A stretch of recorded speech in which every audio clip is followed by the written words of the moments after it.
దేవునికి మహిమ కలుగునుగాక.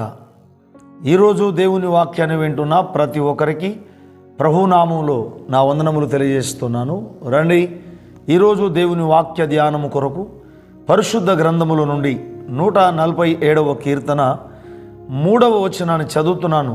అందరూ శ్రద్ధగా ఆలకించండి.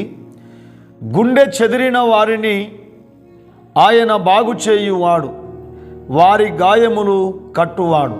దేవుడు ఈ వాక్యమును మనందరి వినికిడిలో ఆశీర్వదించునుగాక.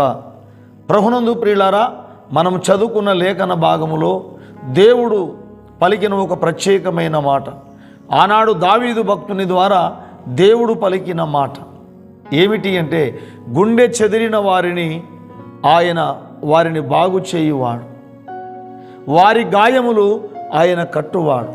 ప్రియులారా, దేవుని బిడలారా, ఈ భూమి మీద మనం కొన్నిసార్లు ధైర్యాన్ని కోల్పోతాం, గుండె చెదురుతాం.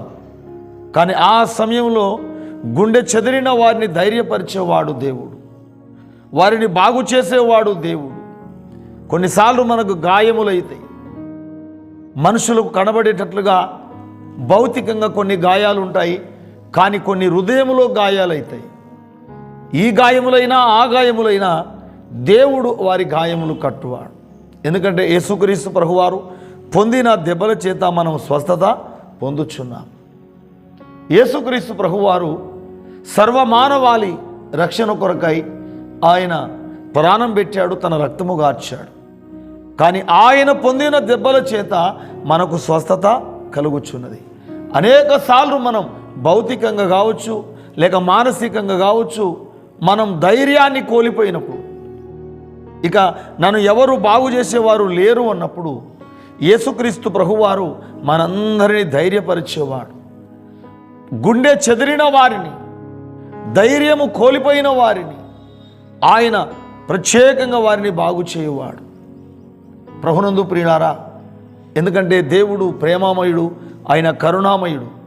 మీరు ఏ విషయంలోనైనా గుండె చెదిరినారేమో, ఇదిగో ధైర్యము కోల్పోయినారేమో, మరి గాయములచే బాధపడుతున్నారేమో, దేవునిపై నువ్వు ఆధారపడు. యేసయ్యకు చెప్పు నీ వేదన, నీ బాధ. మనుషులకు కాదు, దేవునికి చెప్పు.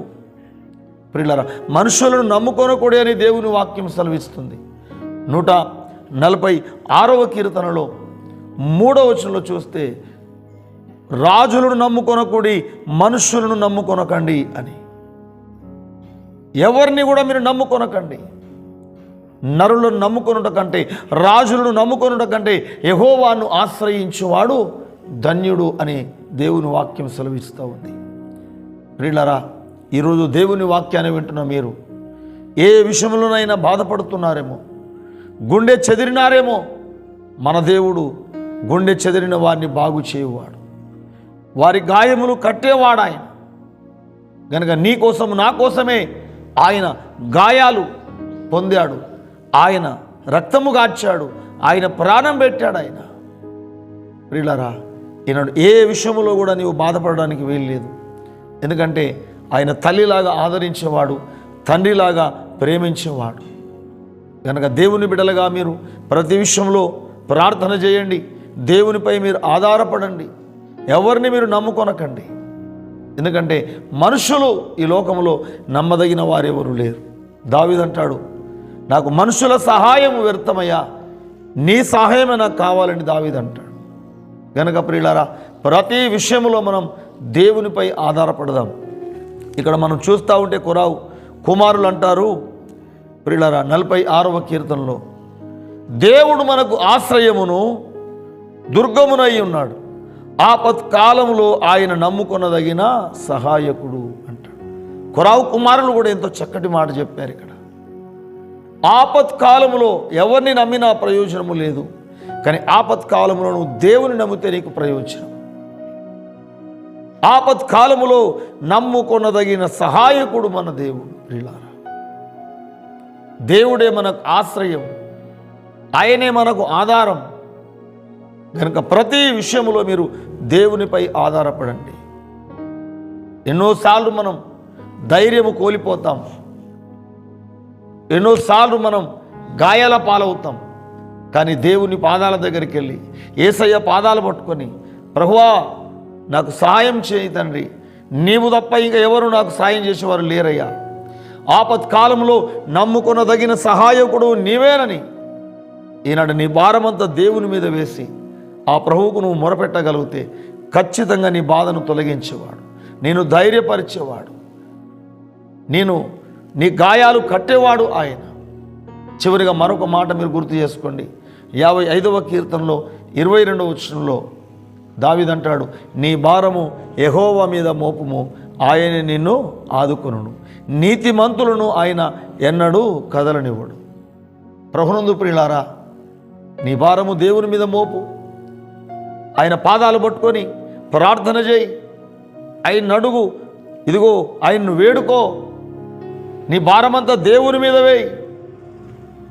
తన నమ్మిన బిడ్డలను విడవడు, ఎడబాయడు ఆయన, నీతిమంతులను ఆయన ఎన్నడూ కదలనివ్వడు. ప్రియులారా, మీరు ఏ విషయంలోనైనా వేదన చెందుతున్నారేమో, బాధపడుతున్నారేమో, మన దేవుడు నమ్మదగిన వాడు. ఈ మానవ జాతిని రక్షించడానికే కదా యేసయ్య ఈ లోకానికి వచ్చింది. నువ్వు ఏ ఆపదలో ఉన్నా యేసయ్యను ఆశ్రయించు, ఆయన పాదాలు పట్టుకో.